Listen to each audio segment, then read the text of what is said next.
हरि ओम. अध्यात्म उपनिषद योगदास श्री जयगणेश जोशी यांनी केलेले निरूपण. श्लोक क्रमांक 52. ज्ञानोदयात पुरारब्धम कर्मज्ञानान्न नश्यती अदत्वा स्वफलम लक्ष्यमुद्दिश्योत्सृष्ट बाणवत.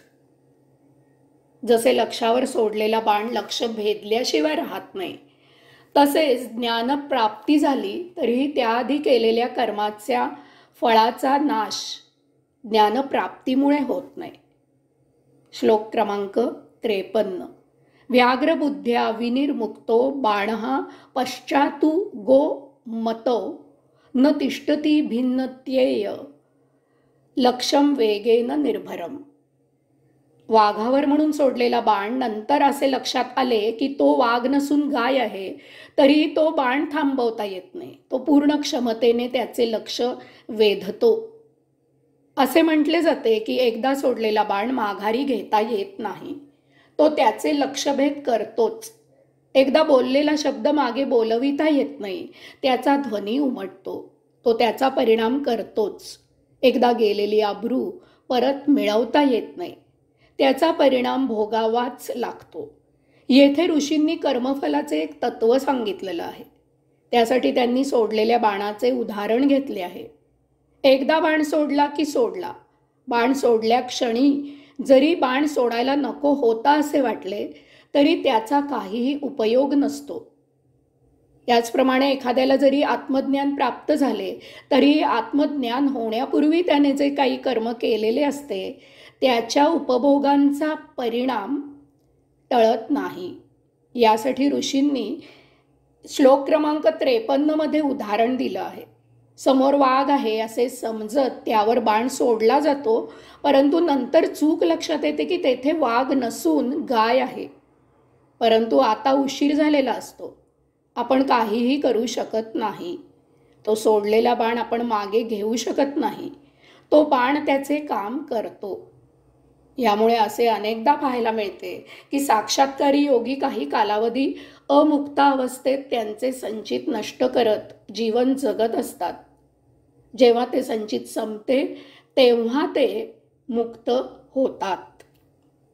श्लोक क्रमांक 54. अजरोस्म्य मरो स्मिती य आत्मना प्रपद्यते तदात्मना तिष्ठतोस्य कुतः प्रारब्ध कल्पना. मी कालातीत आहे, मी अमर अक्षय आहे असे जाणून जो आत्मरूप होतो तो आत्मस्वरूपच राहतो. त्याला प्रारब्धाची कल्पना कुठून असणार? मी कालातीत आहे, मी अमर आहे, मी अक्षय आहे असे दृढ ज्ञान झाले की असा आत्मस्वरूप होतो. अशा प्रकारे जो आत्मस्वरूप झाला त्याला प्रारब्धाची कल्पना असत नाही. त्याच्या स्मृती पटलावरून अतीत नष्ट होते. त्याच्या संचिताचा मागमूस राहत नाही. तो जीवनमुक्त, सायुज्यमुक्त, मुक्त होतो. त्याची सदा आत्मानंदी टाळी लागलेली असते. श्लोक क्रमांक 55. प्रारब्धम सिद्धयति तदा यदा देहात्मना स्थितिः देहात्मभाव नैवेष्ट्यः प्रारब्धम तज्जता मतः. श्लोक क्रमांक 56. प्रारब्ध कल्पनाप्यस्य देहस्य भ्रांतिरेव हि. जेव्हा देहभाव उदित होऊन त्याप्रमाणे आचरण केले जाते तेव्हा ते प्रारब्ध कर्माने केले जाते. परंतु जर देहभाव नष्ट झाला तर प्रारब्ध कर्माचा त्याग होतो. देहभावाच्या भ्रामक कल्पनेप्रमाणेच प्रारब्ध ही कल्पना रम्यच आहे. देहभाव, वासना काय किंवा कामना काय यांचा आपल्याशी जराही संबंध नसतो. वासना देहाला होत असतात आणि कामना मनाला होत असतात. आपण काम करत असतो त्यावेळी देह साथ देईन असा होतो. त्याला थकवा आल्यामुळे झोप येत असते.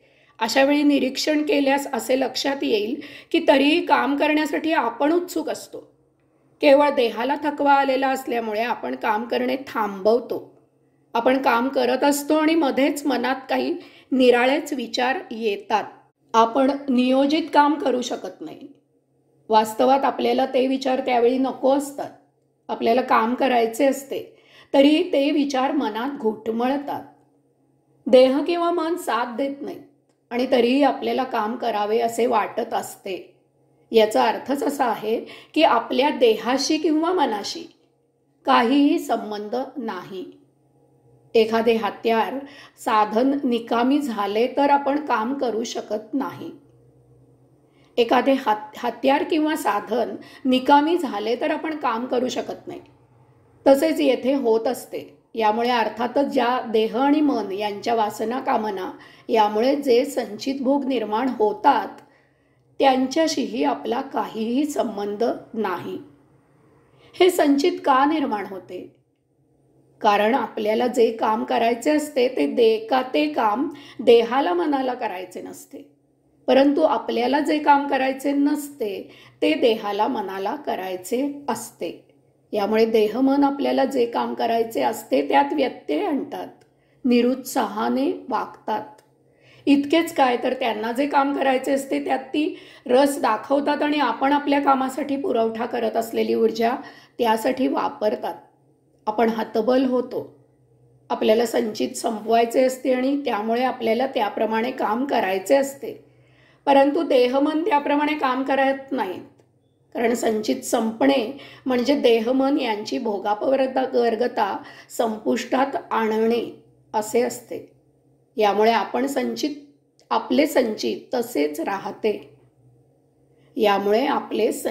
तसेच राहते आणि नको ते काम केल्यामुळे नवीन संचित निर्माण होते. संचितात भर होते. याचा अर्थ एकच आहे की कामासाठी देहभाव असावा लागतो. तो अत्यावश्यक आहे. देहभावाशिवाय काम होणे शक्य नाही. मग ते काम आपल्या मर्जीने करायचे असो किंवा देहमन यांच्या मर्जीने करायचे असो. देहभावामुळे प्रारब्ध कर्म केले जाते. देहभावाचा अभाव. देहभावाशिवाय काम करणे अशक्य असेल तर याचा सदुपयोग करा असे येथे ऋषी आपल्याला सांगत आहेत. ते सांगतात की देहभाव नष्ट करा, देहभावाचाच अभाव निर्माण करा.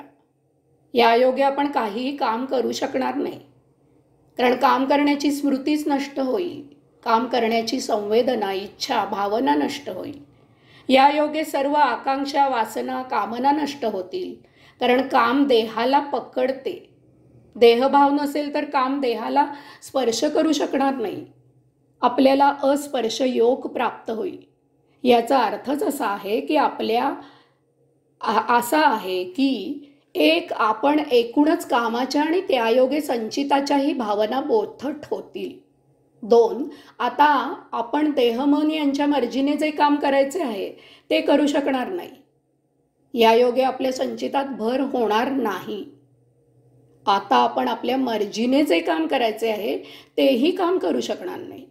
आपल्याला अकर्मयोग प्राप्त होईल.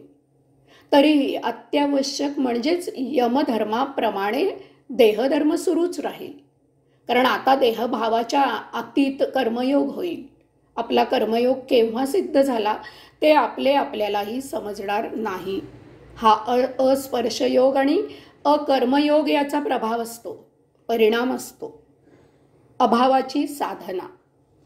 ज्ञानयोगाने हे समजून घ्या की काम देहाला पकडते, अंशात्म्याला नाही. आपण सदा अलिप्त असतो आणि राहतो. शस्त्राने देह कापला जाईल, परंतु अंशात्मा कापला जाणार नाही. कारण देह जड आहे आणि अंशात्मा सूक्ष्म आहे. जड नेहमी जडालाच पकडू शकते, सूक्ष्माला नाही. याचप्रमाणे काम देहाला पकडते, त्यावर त्याचा परिणाम होतो, परंतु काम अंशात्म्याला पकडू शकत नाही. अंशात्म्यावर कामाचा काहीही परिणाम होऊ शकत नाही. आपण चैतन्य आहोत, स्वतंत्र आहोत. मी देह आहे, मन आहे, हा भाव आपल्याला देहमन यात तादात्म्य निर्माण करतो. ही गोष्ट ज्ञानयोगाने जाणून घेतली तर देहभाव क्षीण होतो. तो फक्त देहधर्मापुरताच शिल्लक राहतो. रस्त्यात अपघात होतो, त्यात आपला नातेवाईक मृत झाल्याचे आपल्याला समजते. आपण दुःखावेगाने रडू लागतो. अपघात झालेल्या ठिकाणी धाव घेतो. तेथे समजते की ती गेलेली व्यक्ती आपली नातेवाईक नाही. तत्क्षणी आपले रडणे थांबते. दुःख नष्ट होते. भाव भ्रामक असतात. हा सर्व मनाचा मिथ्या खेळ असतो. तो थांबवणे, आपल्या नियंत्रणाखाली आणणे आपल्याला शक्य आहे. यासाठी फक्त ज्ञानयोगाची आवश्यकता आहे. अध्यात्म, सत्संग या योगे हा ज्ञानयोग आपल्याला रुजू शकतो. याचा एक अद्भुत असा निष्कर्ष निघतो आणि तो म्हणजे जर देहभाव मिथ्या भ्रामक आहे तर त्यामुळे होणारे सर्व भाव मिथ्या भ्रामक आहेत. जर मृत्यूमुळे दुःख होत असेल तर ते कोणाच्याही मृत्यूमुळे व्हायला पाहिजे. जर एखाद्या विशिष्ट व्यक्तीच्या मृत्यूमुळे दुःख होत असेल तर ते मिथ्या आहे, भ्रामक आहे. तो मनाचा खेळ आहे. याचा अर्थ आपल्याला पापपुण्य असा जो भाव निर्माण होतो तोही मिथ्या आणि भ्रामक आहे. याचा अर्थ आपल्याला उपभोगाचा भाव निर्माण होतो तोही मिथ्या आहे, भ्रामक आहे. याचा अर्थ उपभोग अतृप्त राहिले हा भावही मिथ्या आणि भ्रामक आहे. याचा अर्थ संचितही मिथ्या आहे, भ्रामक आहे. जेथे जेथे मी आहे तेथे तेथे सर्व काही मिथ्या आणि भ्रामक आहे.